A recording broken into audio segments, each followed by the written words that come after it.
নমস্কাৰ আপোনালোক সকলোকে স্বাগতম জনাইছো মোৰ চেনেলৰ অন্য এটি ভিডিঅ'লৈ।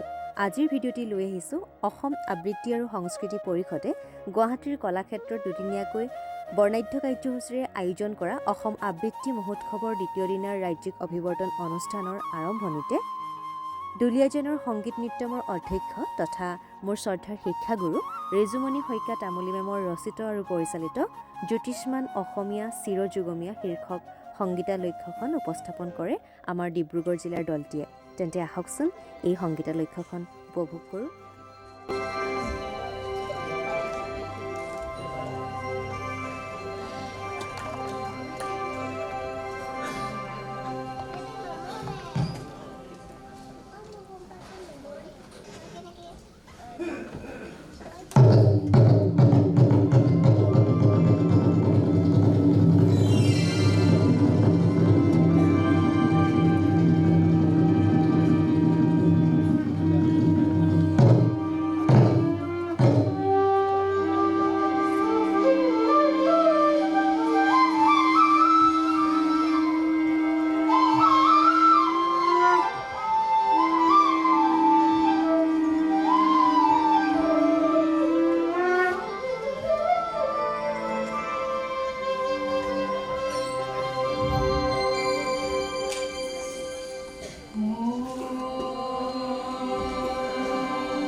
এটা ক্ৰোজ পক্ষীৰ মৃত্যুত লগৰীয়াটোৰ হৃদয় বিদৰা দৃশ্য প্ৰত্যক্ষ কৰা আদিকবি বাল্মীকিৰ মুখেদি কবিতা হৈ নিগৰিছিল এইদৰে।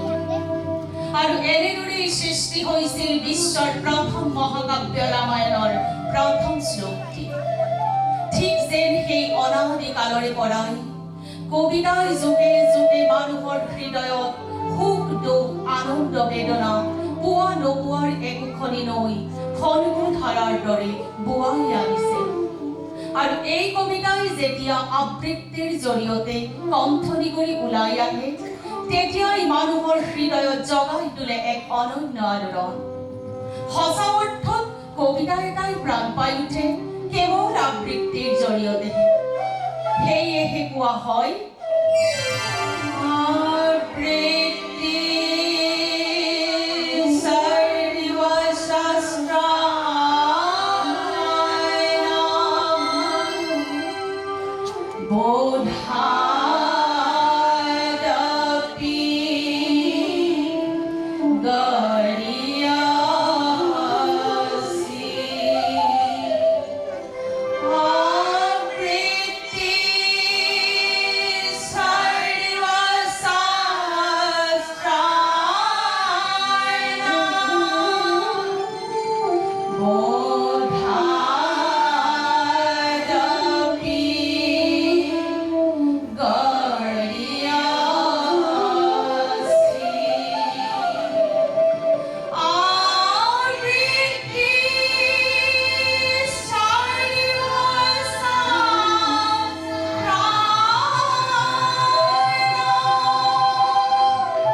শংকৰদেৱ আছিল অসমৰ জাতীয় জীৱনৰ প্ৰাণ প্ৰতিষ্ঠাপক।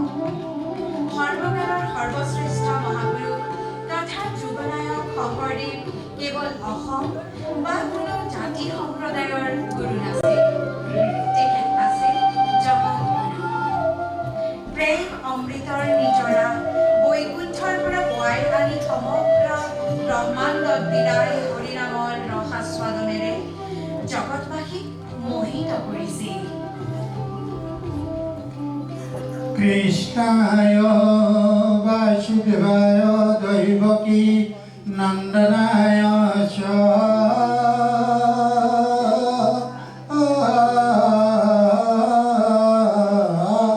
নন্দ গোপ কুমারায় গোবিন্দায় নমো নমঃ।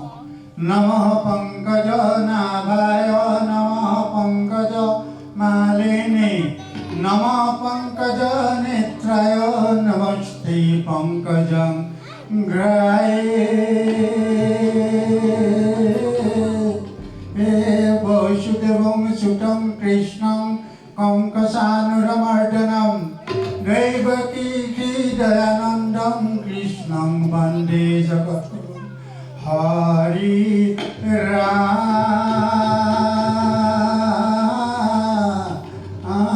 রাম রাম রাম। দেখা যায় যে প্ৰাচীন কালৰে পৰাই আবৃত্তিয়ে জনজীৱনত এক বিশেষ ভূমিকা পালন কৰি আহিছে। অতীতত আবৃত্তি আছিল ধৰ্ম প্ৰচাৰৰ আহিলা।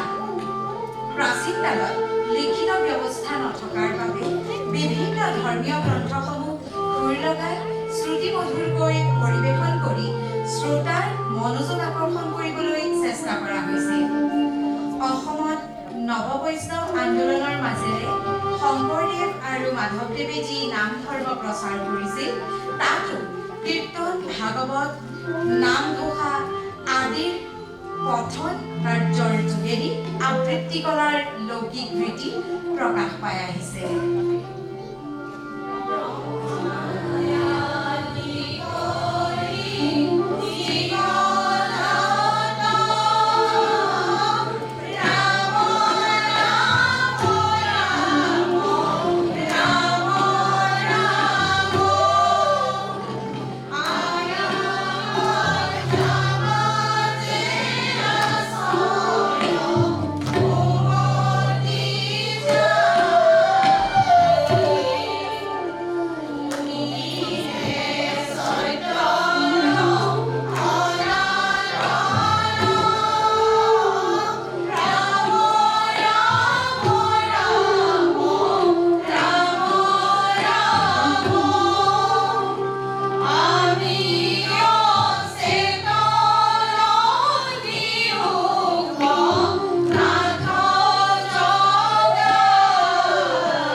মহাকাব্য ৰামায়ণ আৰু মহাভাৰতৰ দুটি মুখ্য নাৰী চৰিত্ৰ হৈছে সীতা আৰু দ্ৰৌপদী। ত্যাগৰ প্ৰতি অভাগিনী নাৰী সীতা আৰু দ্ৰৌপদী কাব্যিক চেতনাৰে কেনেদৰে তুলি ধৰিছে কবি কৰবী ডেকা হাজৰিকা আৰু কবি জ্যোতিৰেখা হাজৰিকাই আহকচোন আমি শুনো। বাতে হাতে তারি করবার থাকে একজন প্রেমিক রাবণ আর হরচর প্রতিষ্ঠিত বলি ঢাক ঢোল বজায় সর্ববেগত ঘরে ঘরে থাকে একজন রাম ধীর স্থির শান্ত কিশোর ভুয়া পোশাক পিন্ধা রাম আর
বিভিন্ন অনুষ্ঠান প্ৰতিষ্ঠানত আবৃত্তিৰ মাধ্যমেৰে জনসাধাৰণৰ চিন্তা চেতনাক জাগ্ৰত কৰাৰ প্ৰচেষ্টা চলি আহিছে।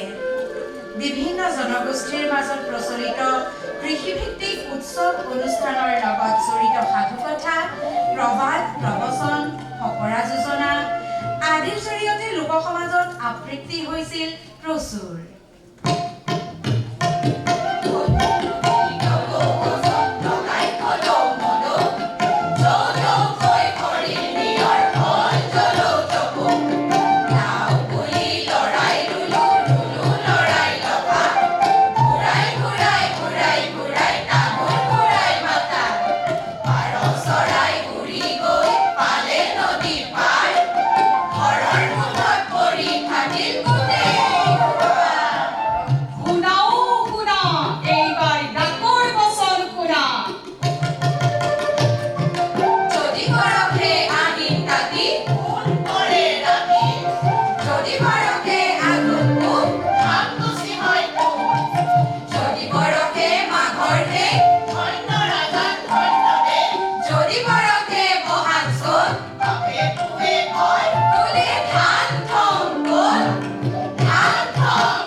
লোকসংস্কৃতি হৈছে অসমীয়া সাহিত্যৰ, অসমীয়া সমাজ জীৱনৰ এক অন্যতম সমল। কবি নীলকান্ত শইকীয়াই খৰাং কবিতাত লোক পৰম্পৰা, লোক সংস্কৃতিক আভাস দিছে এইদৰে।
কমলা কুঁৱৰী মোৰে প্ৰাণে চলি নামাচোন পুখুৰীত নামাওঁ।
হৃদয় ৰমণীৰ প্ৰেম যদি আদৰ্শ ধৰা তেনে কিয় মহাৰাজ বৃথা চেষ্টা কৰা নহু ককনুলৰ জয়াৰ কথা ৰাজভোগ অতি তুচ্ছ তুচ্ছ সিংহাসন উচ্চমূলি ৰমণীয়ে পতি সেৱা জানে সেয়ে জয়াই আজি ৰাজ সমীপত ৰাজা দেখুৱা অনুৰোধ একোকে নামানে থাকক মংগলে মাথো স্বামী গদা ভাবি থাকক মংগলে আৰু পুনাটো দিব সুৰাত সমতা ৰজা হদিয়ে কাতৰে পেৰাম লাগিলে জীবন হলে ওৰ এই বুঢ়ী সপৰীয়াৰে যুঁজিৰা সভা, যুঁজি পুত্ৰ পৰাণৰ আত্মীয় স্বজন, নিজে আহি উপস্থিত হ'ল জেৰেঙাত, হাঁহি হাঁহি ল'বলৈ শাস্তিৰ অগণন। অপৰাজেয় ব্যক্তিত্ব সাহস আৰু সংগ্ৰামৰ প্ৰতি লাচিত বৰফুকন অসমীয়াৰ আবেগ, অসমীয়া জাতিৰ স্বাভিমান লাচিত বৰফুকন। লাচিত বৰফুকনৰ দৃঢ় নিস্বাৰ্থ আৰু দূৰদৰ্শী নেতৃত্বই সোঁৱৰাই থাকে অসমীয়া জাতিৰ প্ৰবল পৰাক্ৰমৰ কথা। হৌৱা শৰাইঘাট প্ৰশস্ত নিমাত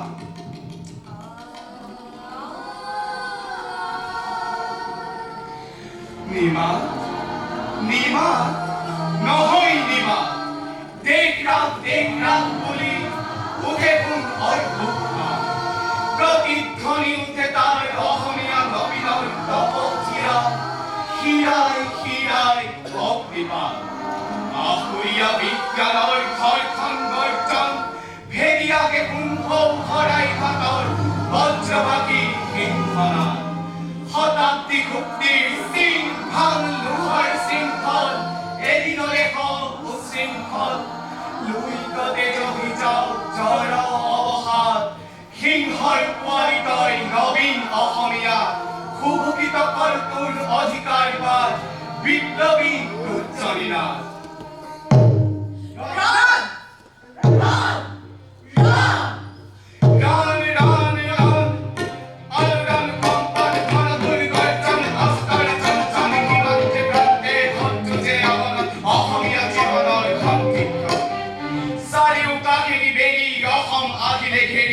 আৰু যে নহকে দেৰি বজা অসমীয়া শৰাই খতিয়া বজা বজাৰ নৰভেৰি মই অসমীয়া শৰাই ঘাটৰ চোকা তৰোৱাল লওঁ নাচিতৰ মোমাই তামুলিকৰ দুৰ্জয় অগ্নিকৰ মই নাই মোৰ সাহসৰ মই খাচিয়া মই জয়ন্তীয়া দফলা আমৰ অকা মই সিংহু ভয়ামৰ মিৰি কুৱাম খিৰিয়া ডেকা বিজয়া হুম কছাৰী কুঞ্চৰ মেছৰ কুমাৰ মই ৰাজ অংশীৰা ভাগ কপালত জলে হত গৌৰৱ আভা মই লাভং চুকীয়া লুচাই মিকিৰ গাৰু মিচিমি খান্তি নগা আংগা বেবী পৰ্বতে পাহাৰে চলিছে উৎসৱী সাম্যৱতীৰ মই ৰনোৱা চাহ বাগিচাৰ মই বনোৱা ন অসমীয়া মই মনচিঙীয়া ঘৰুৱা নেপালী নৃত্য কুশলী মণিপুৰীয়া মই কত পৰ্বতৰ কত ভৈয়ামৰ শত নিজৰাৰ ঘাট শিলতল ভাঙি বৈ আহি আহি বৰ লুইতত কৈ যাওঁ একাকাৰ মুগলে উঘল দিছালে এই অসম চৌদিশে ধূসৰ পাহাৰ প্ৰতিটো বনৰ পাত চাংফাই মীনা কৰা ৰূপ জাপি স্থান ঘৰ মাতত সৰে মৰমৰ মৌ গীত শুনি খেলি মহিলাৰ এই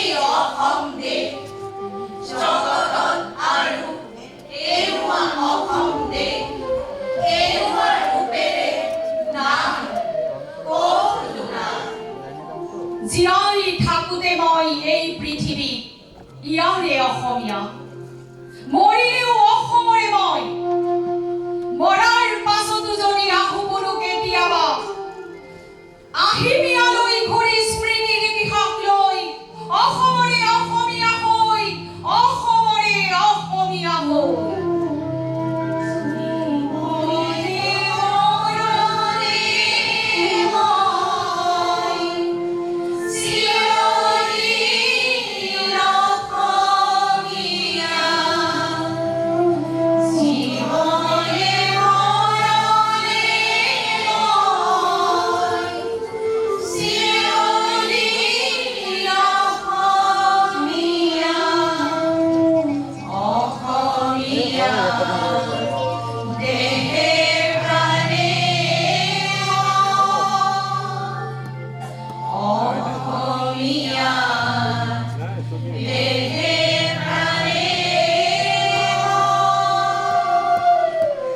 মাটি ভেদিয়াল জাতি ভাল পোৱা অসমৰ খিলঞ্জীয়া আমি অসমীয়া জাতি। সুতৰাং আৰ মোবাৰক কচু কদাৰি বীৰত্বৰে জিয়াই থকা আমি অসমীয়া জাতি।